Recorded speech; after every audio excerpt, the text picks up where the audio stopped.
terima kasih Bu Siti karena sudah meluangkan waktunya ya di sela-sela aktivitasnya. Senang sekali bisa silaturahim lagi juga dengan guru SMA nih ceritanya gitu ya. Bu Siti dulu salah satu guru yang sangat di teman curhatnya juga buat siswa-siswi dulu yang mulai di Semansa Depok. Alhamdulillah bisa silaturahim lagi. Mungkin sebelum saya masuk ke pertanyaan sharing-sharing sama Ibu, mungkin sebelumnya saya mau cerita juga gitu ya Bu ya. Tadi sudah saya singkat cerita, saya sedang mengikuti kegiatan kepemimpinan di Dompet Duafa, lalu ada tugas untuk mewawancarai tokoh lokal.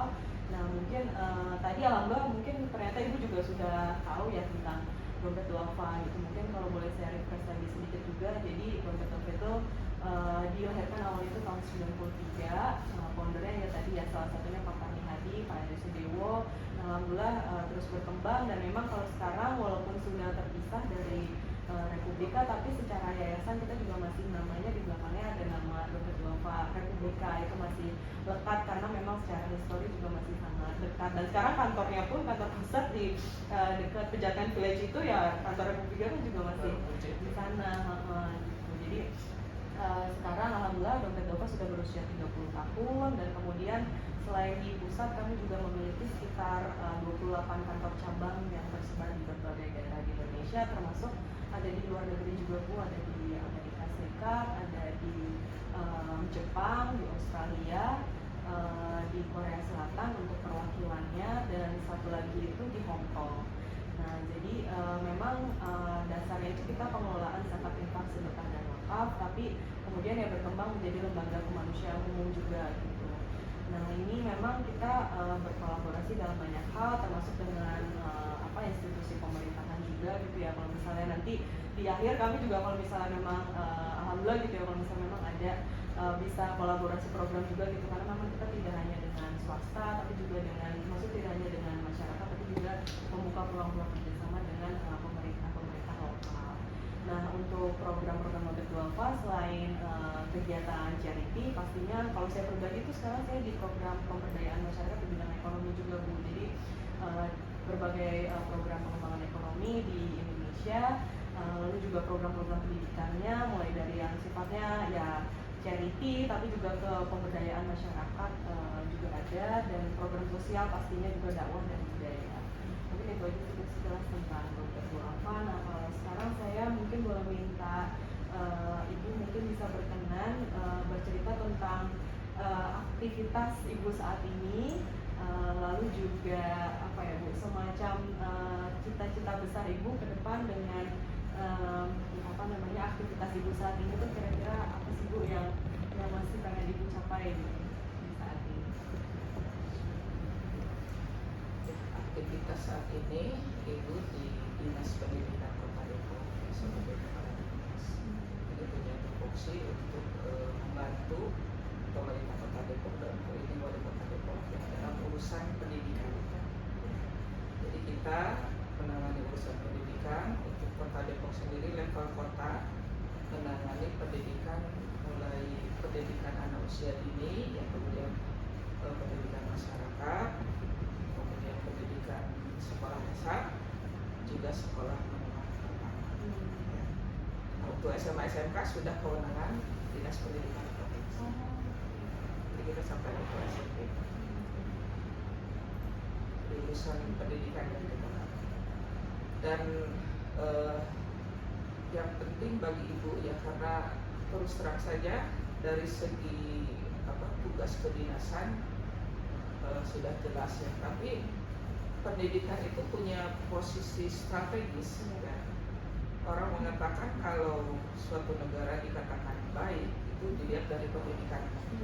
Jadi kalau pendidikan baik, insya Allah negaranya baik. Nah dari posisi inilah banyak tugas yang memang terus harus ditangani, tidak hanya secara kedinasan tapi di luar kedinasan juga kita terus bergulir, karena pendidikan itu sejatinya kan dimulai dari keluarga, ya, kemudian pendidikan di masyarakat, kemudian pendidikan formal di sekolah, pendidikan non formal di masyarakat, juga informal, jadi cukup luas ya. Sehingga Ibu juga menyiapkan katakanlah akan mengabdikan diri ya, untuk dunia pendidikan. Jadi kita lihat kebermanfaatannya gitu ya. Jadi ibu bertugas di sini tidak semata-mata bertugas, tapi harus bermanfaat bagi organisasi dinas pendidikan itu sendiri, juga bagi dunia pendidikan. Berarti memang kalau yang pendidikan di keluarga, kemudian juga non formal itu menjadi tupoksi ibu juga Ya. atau Ya, masih cakupan tupoksi.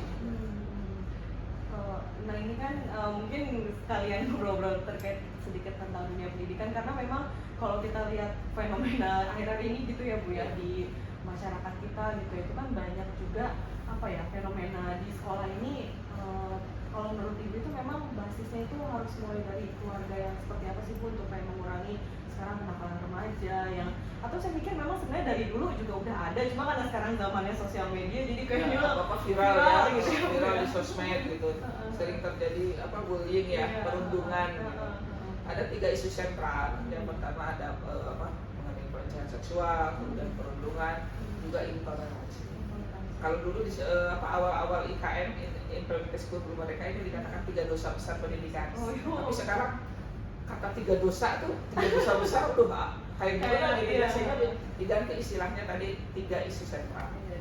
Nah, pendidikan memang sejatinya berawal dari keluarga. Ya. Jadi di keluarga lah inilah intinya dari pendidikan, dimulai dari bahkan katanya sejak sebelum menikah ya. Ketika kita memilih calon suami atau calon istri, ya.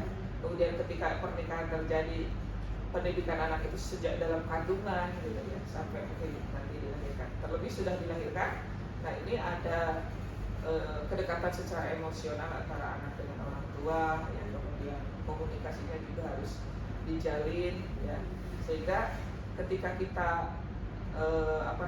melakukan aktivitas sehari-hari, ini juga merupakan bagian dari pendidikan. Anak akan melihat, ya, anak itu tidak semata-mata mendengar, tapi lebih ke melihat contoh, melihat praktek kita sehari-hari. Jadi insya Allah kalau pendidikan di keluarganya baik, ketika anak keluar dari rumah, ya, karena sudah mempunyai dasar yang baik, insya Allah akan baik pula gitu. Nah, kejadian-kejadian yang sekarang mungkin viral ya, itu rata-rata kalau dilihat anaknya ya, ini dalam tanda kutip pasti ada sesuatu ya yang terjadi di keluarga gitu. Apakah mungkin ayahnya mungkin sedang tugas jauh, atau mungkin meskipun ada tapi komunikasinya tidak efektif gitu, tidak digali ya. Dan sekarang itu kan oleh pemerintah juga dijalankan tentang ketahanan keluarga. Ya. Jadi ibu bekerja, ayah bekerja, ya, diharapkan ya sama-sama bekerja tapi bisa menjalin harmonisasi di keluarga. Begitu pula guru-guru. Guru-guru ini dengan implementasi kurikulum merdeka, hari kerja mungkin mengajar ya, Senin sampai Jumat. Ketika ada hari libur Sabtu sama Minggu itu, Sabtu dan Minggu itu digunakan untuk aktivitas kegiatan-kegiatan dalam rangka mengikuti CGP, calon guru penggerak. Itu di hari Sabtu Minggu. Praktis ini semua hari ada si ibu atau si bapak beraktivitas di luar, si guru ini aktivitas di luar.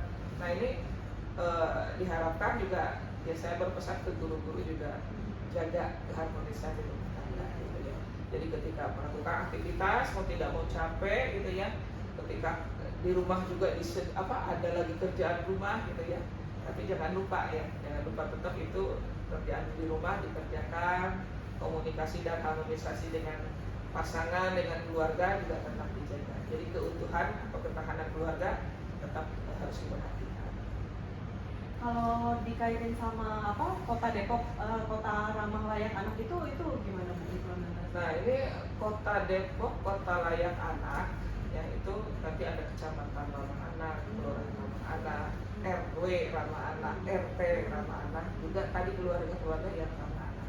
Dalam arti di sini anak tumbuh dan berkembang itu diberikan hak-hak anak. Gitu. Dalam sekarang sudah ada undang-undangnya ya, ada pemberian hak-hak anak. Gitu. Jadi anak butuh apapun dalam proses tumbuh kembangnya itu harus kita sediakan, harus kita kita dampingi ya, proses tumbuh kembangnya. Bahkan untuk implementasi kurikulum merdeka sendiri ini pada dasarnya tadi kita akan membersamai pertumbuhan dan perkembangan anak sesuai fitrahnya.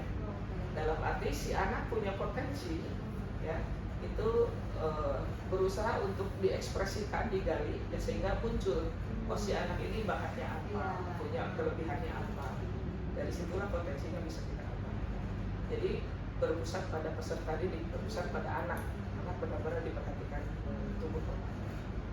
Nah, kalau menurut Ibu sendiri, pendidikan saat ini tuh apakah sudah memang kita sudah mengarah ke sana, atau memang masih banyak PR-PR untuk ya tadi gitu, bagaimana sistem pendidikan di Indonesia itu bisa mengarahkan anak itu mempunyai potensi, mengeluarkan atau mengasah potensi terbaiknya ya di saat usia sekolah itu gitu ya. Sebenarnya kalau di pendidikan itu kan ada kurikulum. Kurikulum itu sebagai acuan, ya. Kalau dulu kurikulum berubah setiap 10 tahun biasanya, ya ada kurikulum 74, 84, 94.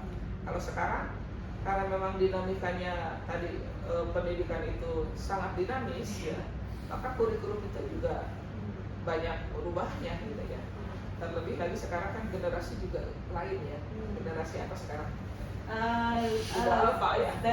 Generasi Gen Z ya. Itu kan sesuatu yang katakanlah nanti situasi kondisinya juga akan berbeda ya, menghadapi abad 21. Nah, si anak ini tadi tumbuh dan berkembangnya. Nah, kebetulan nih sejak Mas Menteri ada gitu ya, kurikulum itu kan diganti dengan istilah kurikulum merdeka. Kalau dikatakan kurikulum merdeka gitu ya, bebas. Tapi memang diberikan kebebasan bagi guru bagaimana mengelola proses pembelajaran di kelas. Bagaimana si anak juga diberikan kebebasan untuk mengekspresikan potensinya. Tapi makanya agak berbeda. Kalau dulu kan ada nilai UN, kalau sekarang ada asesmen nasional. Tapi asesmen nasional juga masih kita perlu evaluasi ya, karena ketika di asesmen itu siswanya itu by system. Jadi kita kan kalau mau dites enaknya sih menyajikan yang bagus-bagus ya, dia hasilnya bagus. Tapi ini ternyata tidak. Sayangnya ini kita ada sekolah pendidikan inklusi, ada anak berkebutuhan khusus. Itu kan, mohon maaf, perlakuannya juga harus khusus ya. Jadi agak berbeda dengan anak pada umumnya. Jadi ketika ada kelas inklusi atau anak inklusi, apalagi muridnya sedikit, itu harus mengikuti asesmen nasional, pasti hasilnya jelek gitu. Nah ini perlu evaluasi juga gitu. Tapi asesmen nasional itu tadi dari satu sekolah itu hanya diambil kelas di tengah, dan itu pun tidak semua siswa. Jadi semacam sampel gitu ya. Tapi dari sampel ini akan tergambarkan bagaimana rapor pendidikannya. Itu ada rapor pendidikan dari asesmen nasional. Nah, kalau memang hasilnya jelek, maka literasi dan numerasinya harus terus dijaga. Sebenarnya sudah difasilitasi lah ya. Jadi kurikulum itu akan terus berkembang ya, sesuai dengan tadi perkembangan zaman, juga perkembangan bagaimana tadi anak didiknya gitu ya. Literasinya berbeda, situasinya berbeda, kurikulum juga harus bisa menyesuaikan. Ini sebenarnya kami memang sistemnya itu nanti wawancaranya gantian Bu. Jadi ini ada beberapa list pertanyaan. Cuma ini nggak ada di list pertanyaan saya. Cuma tiba-tiba saya teringat gitu ya sama mungkin apa yang saat ini di masyarakat juga masih menjadi sesuatu yang dipertanyakan gitu ya Bu, mengenai sistem zonasi. Ini bebas Ibu mau jawabnya seperti apa gitu ya. Cuma saya barusan banget tadi kayak mau ketemu sama Ibu. Mungkin kalau Ibu boleh sharing sebenarnya sistem zonasi ini ke depan itu mau seperti apa? Apakah memang memang akan masih terus dikembangkan? Karena kan kalau melihat situasi, kalau pendapat pribadi saya Bu ya, itu kalau zonasi di Jakarta itu mungkin sudah sangat ideal karena memang sekolah negeri itu ratusan gitu ya Bu ya. Tapi kan kalau mungkin di kota seperti Depok, apalagi mungkin di daerah-daerah lain itu kan terbatas. Nah itu memang sebenarnya landasan untuk zonasi ini seperti apa sih Bu, dan mungkin apakah ke depannya pengembangannya seperti apa? Ya. Zonasi tahun kemarin, zonasi tahun ini juga masih memperlakukan zonasi dan berdasarkan peraturan Mendikbudristek. Ya. Nah zonasi ini kan awalnya tujuannya untuk menghilangkan jam sekolah favorit, gitu. Kemudian memfasilitasi peserta didik yang lebih dekat ke sekolah. Jadi kemacetan bisa dikurangi, terus ya lebih dekat ke sekolah, diharapkan lebih lebih nyaman, lebih anak-anak lebih enjoy lah untuk ini. Tapi ya memang tadi untuk Jakarta yang memang sekolahnya sudah banyak, hampir di setiap kecamatan ada, baik SMP maupun SMA SMK-nya, ya. Beda dengan di Depok. Di Depok itu terus terang aja kita masih kekurangan sekolah menengah pertama. Jadi SMP, SMA, SMK ya untuk negeri itu masih kurang. Ya, tapi kita terbantu juga oleh sekolah swasta. Hanya dengan tadi masuk ke sekolah negeri dengan sisi donasi, ya ini kalau tidak salah 50% donasi. Yang lain-lainnya kan ada akuntansi, beasiswa inklusi, berprestasi, akademik non akademik semua dikasih. Ya. Cuma tadi zonasi ada juga daerah-daerah yang katakanlah ketika diambil titiknya itu blank spot gitu ya. Kayak Citayam tuh nggak ada bukannya SMA negeri terdekat, SMA negeri terdekat. Iya. Jadi misalnya nggak masuk, sini nggak masuk gitu ya. Sehingga orang mengakalinya kan yang pindah KTP ya, pindah KK, yang lebih dekat dengan sekolahnya. Gitu. Nah itu sudah kita sampaikan ya ke teman-teman di lapangan bagaimana tadi mungkin dari satu sisi kelemahan dari sisi donasinya. Itu sudah kita sampaikan. Nah, kalaupun ini kita nunggu juga nanti dari Kemendikbud arahannya seperti apa. Dari pusat. Iya, dari pusat ya harus kita ikuti aturannya. Tapi zonasi itu ya tadi satu pihak tadi ya ada baiknya gitu ya, tapi tetap kelemahan ya ada juga gitu. Termasuk ya mohon maaf dalam tanda kutip ada orang-orang yang berusaha curang ya, itu juga sama memanfaatkan kecanggihan IT. Secara IT ya dia bisa menentukan titik-titik yang masuk zonasi gitu ya. Ya seperti itu. Seperti itu evaluasi harus dievaluasi dan sebenarnya membutuhkan kerjasama kejujuran juga dari pihak sekolah dan masyarakatnya juga ya. Di Kota Depok ya alhamdulillah gini, ketika tidak masuk ke sekolah negeri, misalnya ke sekolah swasta, apalagi sekolah swasta mahal, bagaimana yang tidak mampu gitu. Nah kita tetap memberikan bantuan bagi siswa yang tidak mampu di sekolah swasta, diberikan beasiswa melalui KDS Pendidikan, Kartu Depok Sejahtera Bidang Pendidikan berupa beasiswa. Untuk SMP 3 juta per siswa per tahun, untuk SD 2 juta per siswa per tahun, kemudian untuk SMA SMK 2 juta per siswa per tahun. Sama dengan kalau dari pusat ada program Indonesia Pintar. Ada juga itu. Tapi kalau boleh milih kan nggak boleh double tuh. Nggak boleh double, masih mendingan KDS gitu, lebih besar dari segi finansialnya gitu, rupiahnya gitu. Nah itu dengan catatan anak ini ada di DPKS, data kesejahteraan sosialnya. Mungkin terakhir sebelum kita geser ke Mas April, ini saya pengen tahu terakhir tentang kira-kira ada pengalaman hidup apa sih Bu yang kemudian membuat Ibu ada di posisi sekarang gitu Bu. Jadi kayak semacam yang memang ada titik-titik keputusan dalam hidup Ibu yang memang yang alhamdulillah mengantarkan Ibu ke posisi dan aktivitas Ibu sekarang ini. Ya ini berawal Ibu dari guru ya. Dan sekarang aku masih merasa guru aja gitu ya.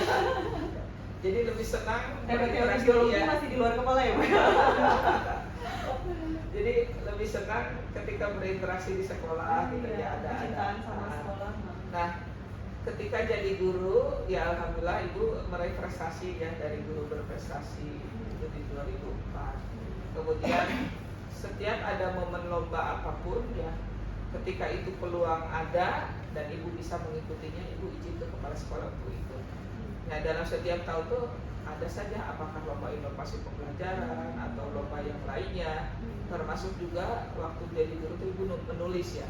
Untuk jadi penulis saja seleksi gitu kan, dinilai dulu gitu ya, sehingga bisa lolos jadi penulis modul, penulis pembelajaran learning, itu semua dari Pustekon Kemdikbud waktu itu.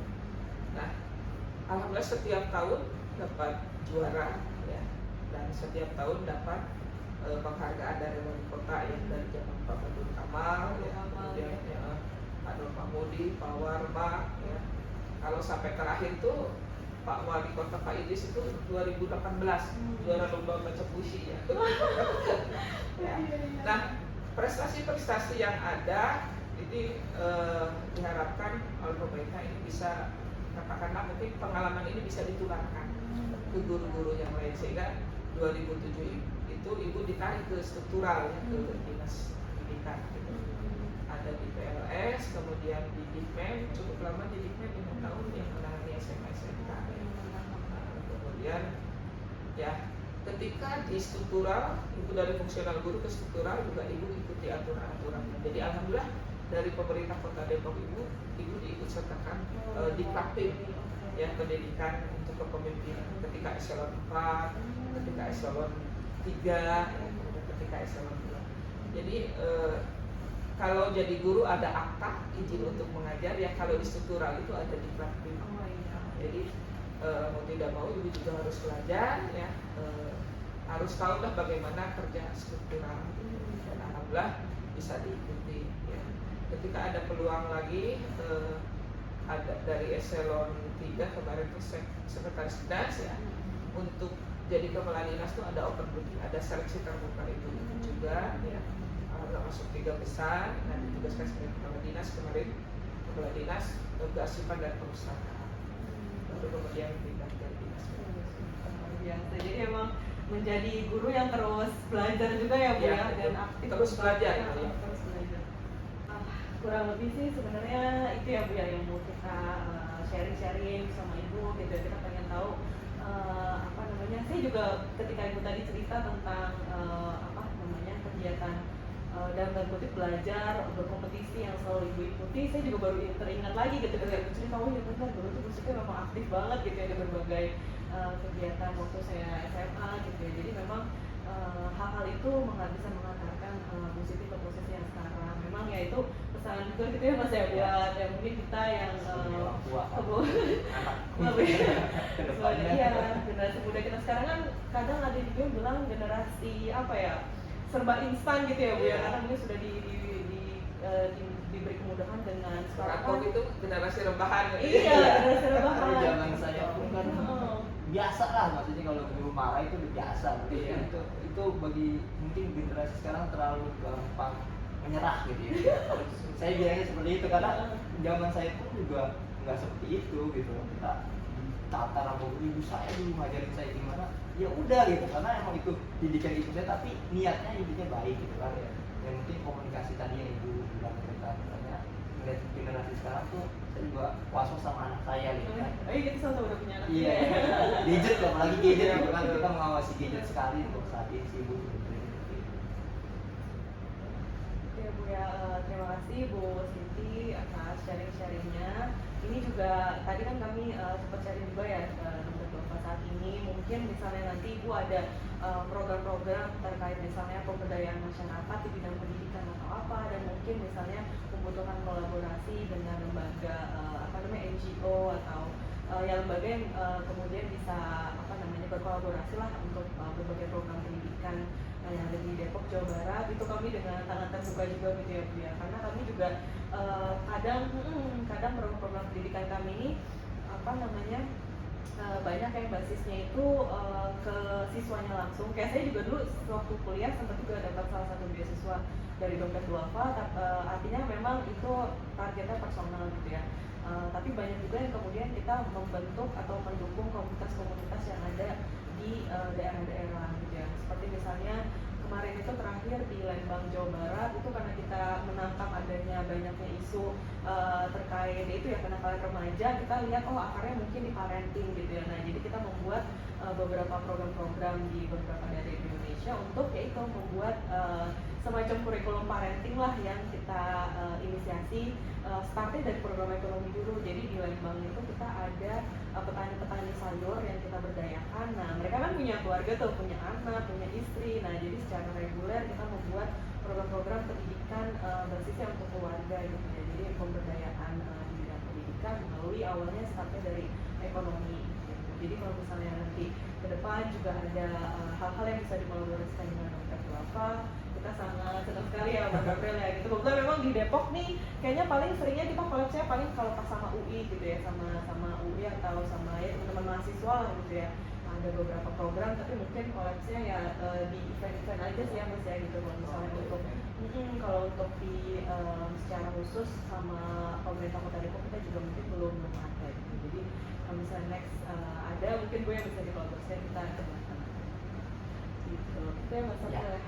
Terima kasih, itu aja dari kami. Terima kasih Bu Siti sekali lagi untuk waktunya. Semoga Ibu sehat selalu dan dikuatkan, dimudahkan juga dalam menjalani amanahnya saat ini.